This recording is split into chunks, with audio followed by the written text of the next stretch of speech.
Ambassador Deepak Vohra, former diplomat, is with us. Major Mohammed Ali Shah, defense expert, is also with us on this important conversation. Ali, once again, you spoke of sanctions. Well, on one side, people are advocating, mature countries are advocating that don't sanction Russia. It is only going to fuel the fire further. But European countries, the UN and the United States just don't seem to understand that. Have they forgotten that Russia has the most amount of nuclear warheads in the world? Absolutely, Vineet. You take the example of the First World War and the Second World War. Who was instrumental in getting peace over there? The countries which were participating? No. It was a non-aligned countries completely. I'll take an example of a simple example of two classmates fighting in a class. And the gang which has been split, the class has been split. It is the boys, the mischievous boys who would not side with either of them will be the one who would be instrumental in getting them back together. Similarly, same way. Here, the case is all about the Western powers are sanctioned after sanctions, but the mature countries, as you rightly brought out, are saying that further sanctions will only damage it, which will only provoke President Putin further. So now you have to understand psychology as well. It's not important to only flex your muscles. जोश से नहीं, होश से. One has to actually apply themselves and see how the war will end. Unless and until they can prove us right by saying that they do not want the war to end. They want the war to go on further because then the arms business would be promoted. They would get more economy. They would get more business from it. But then they should also see that even China is going to benefit from it, whose actions they have been trying to curb for a very long time. So yes, most certainly sanctions will not help at all. Rather, it will have the adverse effect, Vinny. You're absolutely right, sir, and so is Major Mohammed Ali Shah. Sanctions don't seem to have worked. This outstanding son of India, Major Mohammed Ali Shah, and it's always a privilege to be on your channel and listen to him. Absolutely. Well said, Ambassador Vohra. And Mohammed Ali Shah, in fact, we are learning through our sources that Vladimir Putin is extremely dissatisfied and rather frustrated with the way the war has been going. He was hoping that Zelensky would yield, just in the first few days of the war, but he continues to resist.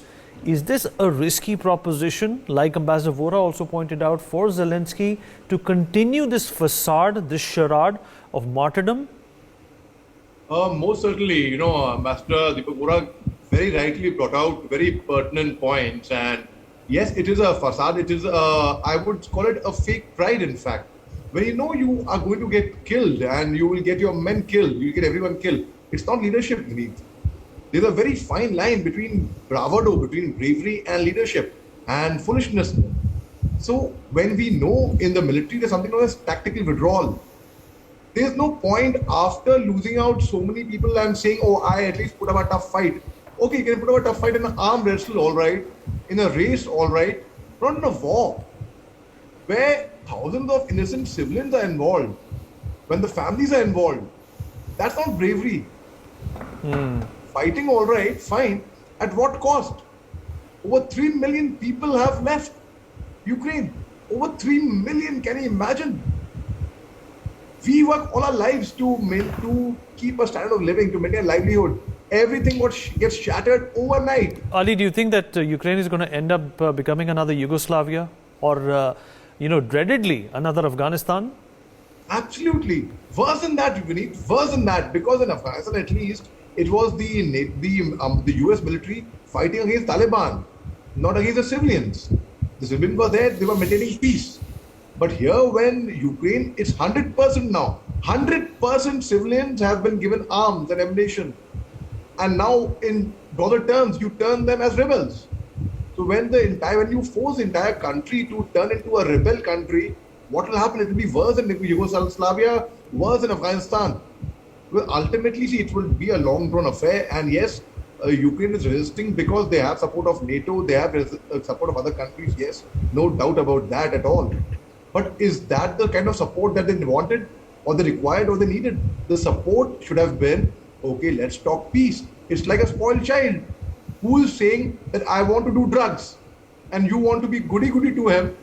And instead of telling him, okay, we'll send you to a rehab or get over drugs, you supply him with more drugs and more drugs.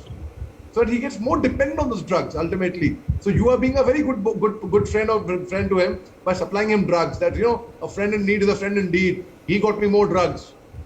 So you're helping. No, that is not a help. Rather, a friend would be the one who would kick you behind and say, "Come on, leave your drugs right now and come on, get back to track." Ambassador Vohra, Mohommed Ali Shah, appreciate you joining us.